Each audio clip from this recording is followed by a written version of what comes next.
Welcome again, dear friends, to the Thursday edition of Fresh Bread. This is Reverend Phil Anderson here, pastor of Oakland United Methodist Church in Kansas Avenue United Methodist Church here in Topeka. It is Thursday, August the 5th, 2021.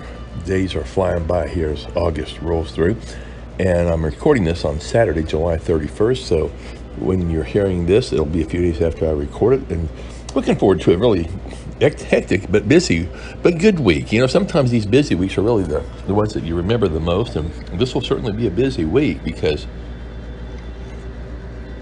at least for me, God willing, I'll be in my course of study class on preaching every afternoon. We're doing it on Zoom still from 2 to 4 in the afternoon this week, Monday through Friday. Then next week also 2 to 4 Monday through Friday. I've got a wedding to conduct. I'm looking forward to that on Saturday, August 7th. Rehearsal on Friday night, tomorrow night, August 6th. I'm looking forward to the rehearsal. And also have a little short sermon to write for the wedding. What do you write for a wedding? Well, they just want to honor these young people as they commit themselves to each other and to God. And you want to offer God's blessing upon their years together. And so looking forward to that, certainly. And then all of the things that come into getting ready for next Sunday's worship service. And of course, we had an administrative council meeting at Kansas Avenue on Tuesday night, and we're going to have one at Oakland on this coming Tuesday. So many of these administrative council meetings, they just seem to roll around so quick, which that only means that the months themselves roll by awfully quickly. And so all that to say, it's going to be a busy week. And yeah, I think a lot of us, we function best when we are busy. Have you ever noticed that? We're just a little more efficient with our time and everything. Well, that's kind of what the topic of our little discussion today is going to be. So we're back on Matthew 25. We're going to wrap this up today,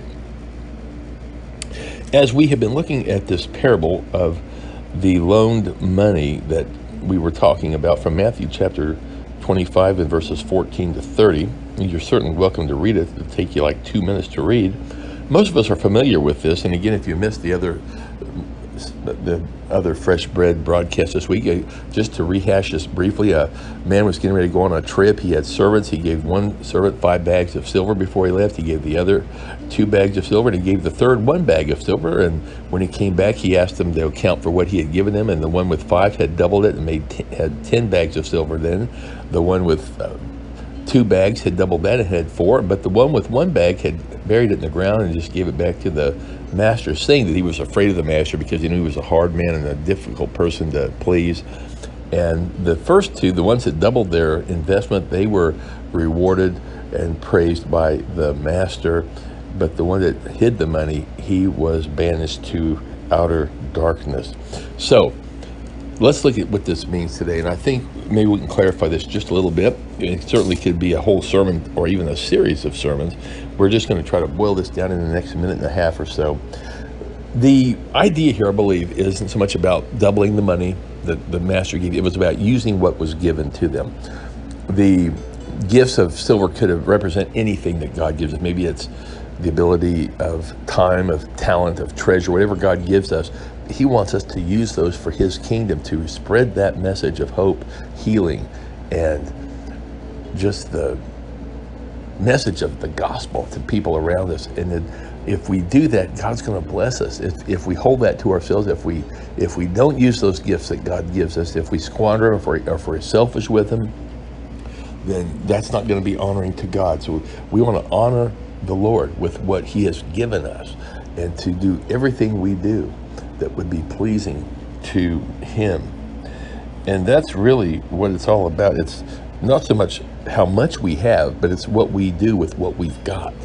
And that's all God wants us to do, is take what you've got, even if it's a little bit, and do something with it, not to earn your salvation, but to show your love and devotion of God. Plus, that's how God operates. That's how the message of the gospel gets spread, is when you and I take our responsibilities as Christians seriously enough to want to invest our lives in the gospel and then spreading that word to others. There's a lot more that we could say about this. Again, I would highly encourage you to get a good study Bible. Read what it says. Again, Matthew 25, verses 14 to 30. Well, friends, until tomorrow, have a great day. God bless you. We'll look forward to seeing you tomorrow for more Fresh Bread.